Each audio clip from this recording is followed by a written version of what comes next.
1950 के अंदर government of India ने इलाहाबाद हाई कोर्ट के सिटिंग जज जस्टिस गुलाम हसन की अध्यक्षता में एक आयोग बनाया और दरगाह के माल एडमिनिस्ट्रेशन को लेकर के उसके ऊपर इंक्वायरी की।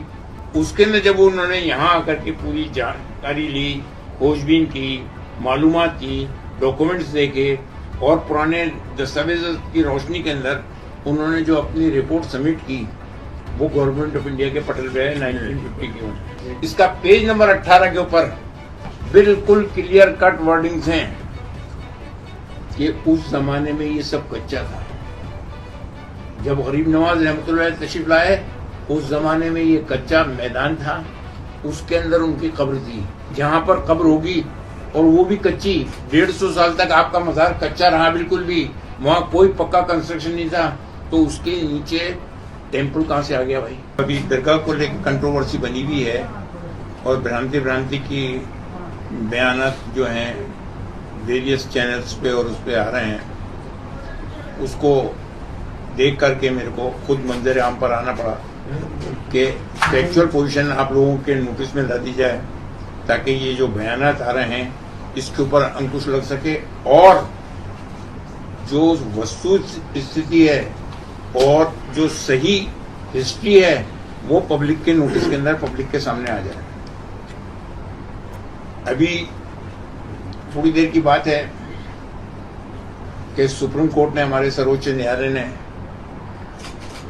संभल को लेकर के जो ऑर्डर पारित किया है उसके लिए मैं पूरी प्रशंसा करता हूँ, धन्यवाद देता हूँ और लोगों से ये अपील करता हूँ कि वो इस आधार पे हम लोग शांति बनाए रखें और अपनी ओर से ऐसा कोई काम नहीं करें कि जिससे कंट्रोवर्सी पैदा हो। हमारे पास लीगल अधिकार हैं, हम कोर्ट में जाएं, देख लो कोर्ट ने हमारी बात को माना, एक्सेप्ट किया और ऑर्डर पारित किए। इसी तरह से अजमेर की दरगाह के सिलसिले के अंदर ये कंट्रोवर्सी की गई है कि हरबिलास शारदा साहब की किताब है, ये 1910 में लिखी गई, 1920 में इसका री एडिशन हुआ, 1940 में फिर इसका हुआ। उसके अंदर पेज नंबर 92 पे बिल्कुल क्लियर कट वर्डिंग्स हैं। हरबिलास शारदा साहब हिस्टोरियन नहीं है, नंबर 1, वो एक एजुकेटेड आदमी थे। उन्होंने अपनी नॉलेज के हिसाब से जो उनके जानकारी के अंदर आई उस वक्त, कब 1910 में, उसके अंदर बिल्कुल क्लियर कट ये दिया हुआ है कि ट्रेडिशन सेज। ट्रेडिशन का मतलब क्या होगा? ऐसा कहा जाता है, ऐसा सुना जाता है, ट्रेडिशन सेज। बस इस वर्ड के ऊपर ही आ रहा हूं मैं और कुछ नहीं। बाकी जो उसको कहना है वादी को, उसने कोर्ट में कह दिया। हम जो कुछ भी जवाब देंगे वो कोर्ट के अंदर देंगे और लीगल वे के अंदर देंगे। हमारी भी एडवोकेट्स का पैनल है, अजमेर का अलग है, हाई कोर्ट का अलग है, सुप्रीम कोर्ट का अलग है। हम उनसे चैनल बनाए हुए हैं, हो सकता है वो आ जाए यहाँ पर। इसी दरगाह का जो 800 साल का इतिहास है, जब गरीब नवाज रहमतुल्लाह का एक्ट गवर्नमेंट ऑफ इंडिया पास कर रही थी, एक्ट नंबर 36 1955, उससे पहले 1950 के अंदर गवर्नमेंट ऑफ इंडिया ने इलाहाबाद हाई कोर्ट के सिटिंग जज जस्टिस गुलाम हसन की अध्यक्षता में एक आयोग बनाया और दरगाह के माल एडमिनिस्ट्रेशन को लेकर के उसके ऊपर इंक्वायरी की।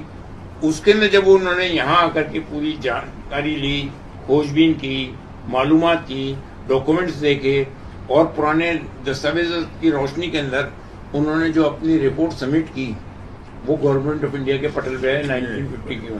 ये इंक्वायरी कमेटी रिपोर्ट है, ये इसका लेना चाहे आप फोटो ले सकते हैं। इसका पेज नंबर 18 के ऊपर बिल्कुल क्लियर कट वर्डिंग्स हैं कि उस जमाने में ये सब कच्चा था।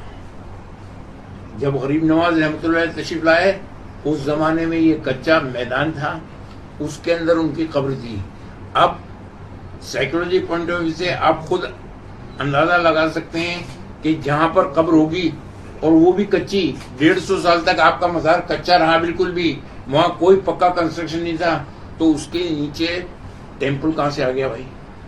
पहली चीज।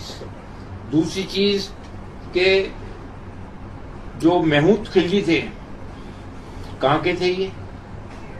लिखा हुआ है पूरा, मालवा के किंग, मालवा। उन्होंने जब अजमेर पर कब्जा किया तो उन्होंने अपनी तरफ से जो एडमिनिस्ट्रेशन चलाया, उसके अंदर गरीब नवाज के खलीफा की दरगाह है नागौर शरीफ के अंदर, सूफी अहमदुद्दीन सुल्तान तारिक रहमतुल्लाह। उनके परपोते जो थे वो ख्वाजा हुसैन नागौरी नाम से जाने जाते थे। उनसे उस महमूद खिलजी की बहुत ज्यादा अकीदत थी। तो किसी फंक्शन के अंदर उनको उन्होंने खूब इनाम वगैरह दिए, तो उन्होंने उस पैसे को यहाँ ला करके ख्वाजा साहब का गुम्बद बनाया, ये जो जिसको आप जन्नती दरवाजा कहते हैं वो बनाए, और जो कच्चे मजार थे उसको पक्का किया। ये उस 150-200 साल के बाद में बना है। ये 1961 AIR 1961 supreme court, full bench का सुप्रीम कोर्ट का जजमेंट है, गजेंद्र गढ़कर का। इसका कच्चा था, ये पूरे हिस्ट्री दी हुई है, दरगाह की हिस्ट्री।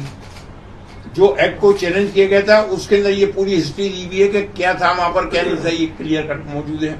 इसी तरह से जो दूसरा अभी फरवरी 2002 के अंदर गवर्नमेंट ऑफ इंडिया ने JPC बैठाई थी दरगाह के और अदर प्रॉपर्टीज के एडमिनिस्ट्रेशन के लिए, ये क्लियर कट मौजूद है। 20 दिसंबर 2002 को ये राज्यसभा ये पटल पे रखी हुई है। इसके अंदर जो उन्होंने स्टोरी दी है दरगाह को लेकर के, ये पेज नंबर किसके ऊपर है? पेज नंबर 2 पे अजमेर दरगाह का ये दिया हुआ है। इसके अंदर बिल्कुल क्लियर कट दिया हुआ है कि ख्वाजा का मजार कैसा था, वहां कोई टेम्पल था नहीं था, कुछ नहीं दिया हुआ। ये जो नई कंट्रोवर्सी सिर्फ एक हरबिला शारदा साहब की किताब को लेकर के, एक वर्ड को लेकर के, ट्रेडिशन सेज। अरे ट्रेडिशन सेज तो आप ये भी कह सकते हो, अभी मैं यहाँ बैठा हूँ कि साहब यहाँ पर तो जो है महादेव का टेम्पल था, तो मैं क्या कर सकता हूँ भाई? आपकी जबान के ऊपर ताला तो लगा नहीं सकता। लेकिन उसका फैक्चुअल पोजीशन जो है वो हमें देनी पड़ेगी। तो अब हमें जो जवाब देना है या नहीं देना, ये हमारे एडवोकेट्स का पैनल जो है वो हमें बताएगा, और उसके बाद हम कोर्ट के अंदर उसका सही जवाब देंगे। लेकिन फैक्चुअल पोजीशन ये है। इस वीडियो को लाइक करें, हमारे चैनल को सब्सक्राइब करें, बेल आइकन जरूर प्रेस करें।